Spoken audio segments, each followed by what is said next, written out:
दोस्तों नमस्कार, स्वागत है आपका यूट्यूब चैनल एबीटेक में। 69,000 शिक्षक भर्ती से जुड़ा हुआ एक बहुत ही महत्वपूर्ण जो हाईकोर्ट का आर्डर है वो डिलीवर हुआ है। 6800 सूची से संबंधित ये आर्डर है जिसमें आरक्षण की गड़बड़ी हुई थी, उसी से संबंधित ये आर्डर है जहां पर हाईकोर्ट डबल बेंच की तरफ से कड़े निर्देश दिए गए हैं और दोबारा से रिजल्ट बनाने को लेकर के सारी चीज़ें कही गई हैं। तो इस आर्डर में देखते हैं आखिर क्या क्या चीज़ें और हैं और क्या कैसे अब दोबारा से रिजल्ट बनेगा उनको भी यहाँ पर हम देखेंगे। तो यहाँ पर देखिए, अगर मेन याचिका की बात करें तो यहाँ पर है स्पेशल अपील 172/2023। ये केस है महेंद्र पाल एंड अदर्स की तरफ से। रेस्पोंडेंट में उत्तर प्रदेश सरकार है और इसके अलावा बेसिक शिक्षा विभाग है और भी कई सारे रेस्पोंडेंट यहाँ पर हैं। ठीक है, तो यहाँ पर जो ये मेन याचिका इसके साथ यहाँ पर देखेंगे बहुत सारी और याचिकाएं भी कनेक्ट है। जैसे कि एक देखिए, याचिका सीरियल नंबर 1 पे दी गई है special appeal 74/2023 Ashok Yadav and others की तरफ से याचिका है। इसके बाद ये देखिए यहाँ पर दूसरा केस है स्पेशल अपील, तीसरा है। तो इस तरीके से बहुत सारे केस कनेक्ट है। मैं आपको दिखाता हूँ कुल मिलाकर कितने केस यहाँ पर कनेक्ट थे। ठीक है, तो अभी देखिए केस कनेक्टेड लिस्ट ही चल रही है पूरी यहाँ पर।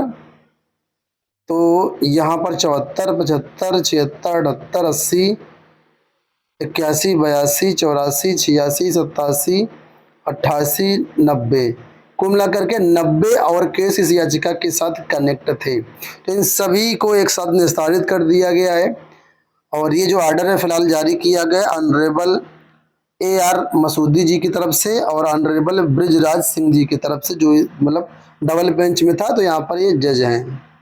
अब यहाँ पर देखिए लिखा the bunch of appeals involve common questions of fact and law, therefore they were heard together and are decided by a common judgment and order. यानी बहुत सारी याचिकाएं यहाँ पर लगी थी, उन सबका जो मतलब मोटिव था, ऑब्जेक्टिव था, वो एक ही था। इस वजह से सभी याचिकाओं को एक साथ सुना गया है और जो आदेश है वो भी यहाँ पर कॉमन आदेश ही है, कोई अलग अलग आदेश नहीं है।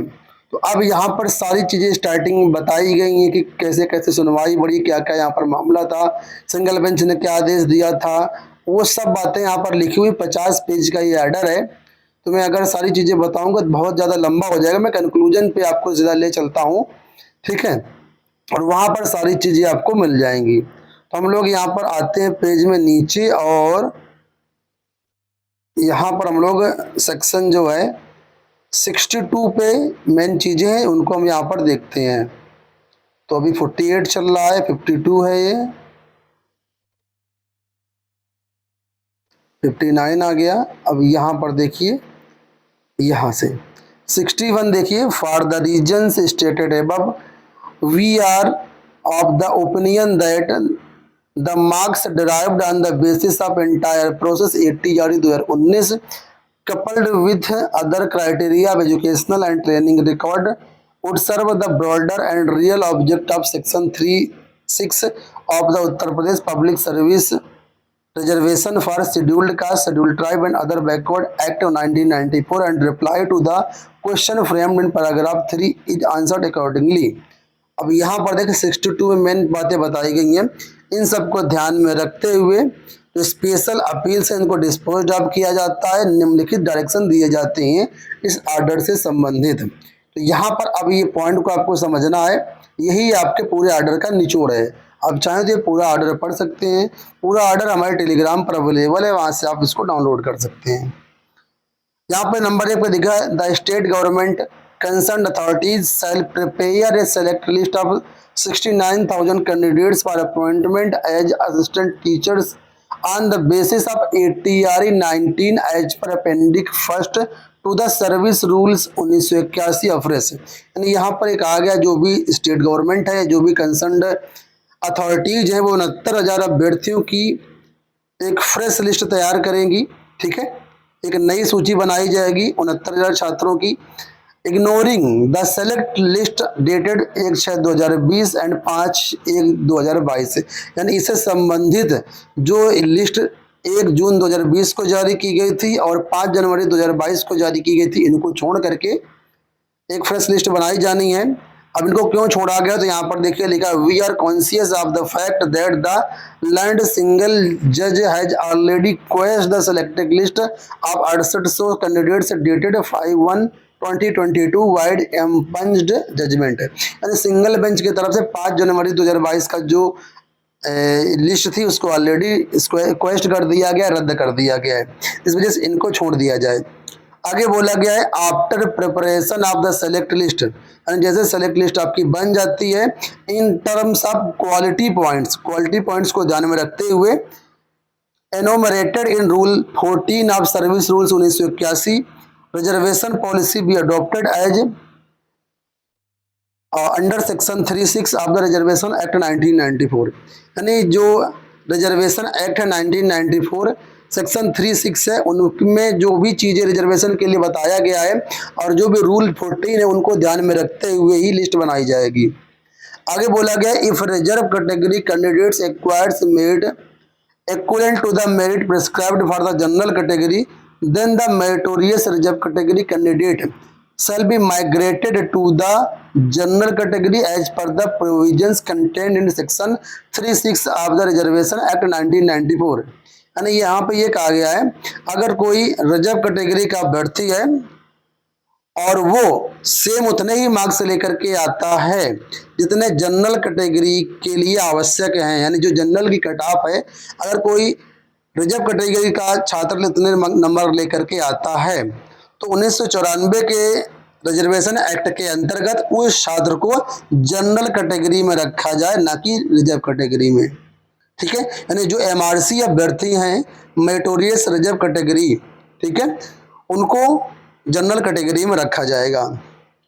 आगे बोला गया, the benefit of the vertical reservation given in terms of the direction use issued above shall give away to the horizontal reservation as per the statutes rules government orders applicable in this behalf. यानी कि यहाँ पर जो कहा गया है, जो vertical reservation है, जो हॉरिजॉन्टल रिजर्वेशन है, वो भी जो गवर्नमेंट के रूल्स हैं उन्हीं के अनुसार दिया जाना चाहिए।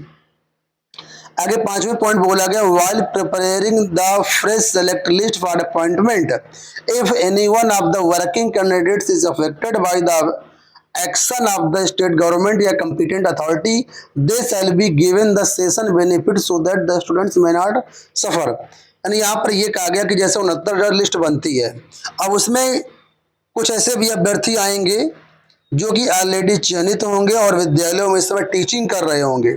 ठीक है, तो उनके बारे में यहाँ पर कहा गया है कि अगर जो वर्किंग कैंडिडेट्स हैं, जो जॉब में जा चुके हैं, जिनको नियुक्ति मिल चुकी है, अगर ऐसे कैंडिडेट अफेक्ट हो रहे हैं तो उनको सेशन लाभ दिया जाए, यानी सत्र का लाभ दिया जाए। कहने का उनको तुरंत अभी ना हटाया जाए, क्योंकि तुरंत हटाए जाएंगे तो जिस विद्यालय में पढ़ा रहे वहाँ पर बच्चों का भविष्य जो है खतरे में आ जाएगा। इस वजह से उनको ध्यान में रखते हुए उनको बोला गया सेशन बेनिफिट दिया जाए, यानी उनको 31 मार्च 2025 के बाद ही उनको हटाया जाए, अभी फिलहाल उनको ना हटाया जाए। ये बात 5वें पॉइंट पे कही गई है। इसका मतलब ये हुआ कि जो वर्किंग कैंडिडेट्स जो चयनित हो चुके हैं, अगर वो प्रभावित होंगे तो उनको हटाया जाएगा, लेकिन अभी नहीं हटाया जाएगा, सत्र लाभ उनको मिलेगा। 6वां point, the direction issued by the learned single जज in the impugned judgment and order stand modified accordingly. यानी जो सिंगल बेंच का जो आदेश था, ठीक है, जो भी आदेश है, जो भी इंस्ट्रक्शन थे, उनको इस आदेश के तहत मॉडिफाइड समझा जाए। और लास्ट पॉइंट बोला गया है, the entire exercise shall be carried out in terms of this judgment within a period of 3 months from the date of receipt of this order. यानी जो पूरी प्रोसेस आपको करनी है, ये जजमेंट जिस दिन आपको मिलता है, ठीक है, उसके 3 महीने के अंदर ही आपको करना है। 3 महीने का यानी समय दिया गया, 3 महीने के अंदर ये पूरा प्रोसेस करना है। यानी 69,000 की एक फ्रेश लिस्ट बनाई जानी है, इसमें सभी रूल्स का ध्यान में रखा जाएगा। ठीक है, जो भी गवर्नमेंट ऑफ इंडिया के रिजर्वेशन रूल्स हैं उन सबको ध्यान में रखते हुए एक नई लिस्ट बनाई जाएगी। ऐसा आदेश देखिए यहाँ पर जारी किया गया, डेट मिलेगी आपको 13 अगस्त 2024 को, और ये फिलहाल आदेश हुआ है।